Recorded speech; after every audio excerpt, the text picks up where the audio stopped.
So the next thing I want to talk about are serial dilutions.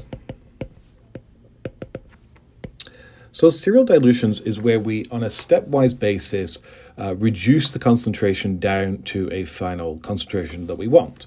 So we'll typically do this using multiple tubes, and we'll do serial dilutions all the way down to get a final concentration which we want.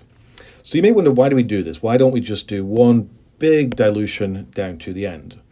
Well, it turns out if you're going from a high concentration to a very low concentration, to physically do this would require working with very small volumes to get down here, which would lead to significant inaccuracies.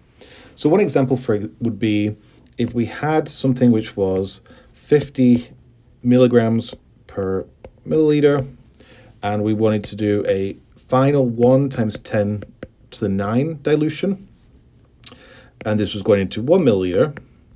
This would require a very tiny amount of volume, and we can prove that with, if we look at the dilution factor equals total over transferred.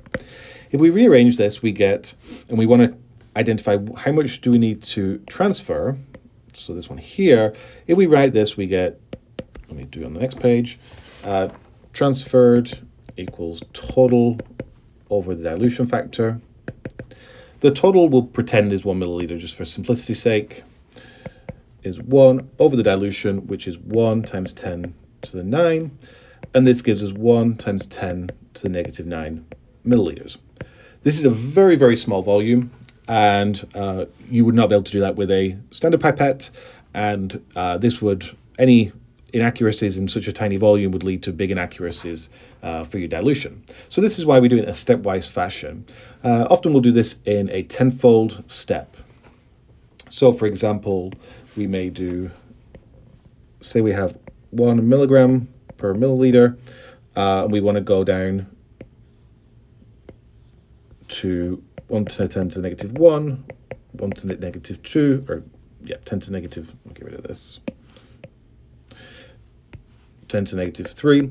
So say we want to do a 1,000-fold dilution.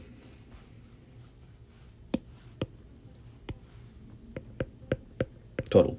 This would make sense to do this in 3 stepwise 10 dilutions. So in this case, for example, if we had 9 milliliters of dilutant, if you remember from the calculation, you can do this later to prove it. If you take 1 milliliter from each tube, and 1 milliliter is a nice big volume, so you're going to get accurate results. And you can take 1 milliliter into 9 into the total 10. That's a 10-fold dilution. Do that again, another 10-fold, which is then 10 to the negative 2, which is a 100-fold total, and then another 10-fold, and you're going to get a 10 to the negative 3. So straightforward. Again, if you're doing this, just make sure that you calculate the dilution factor at each step, and then you need to add them together to make sure that you take into account as you go down.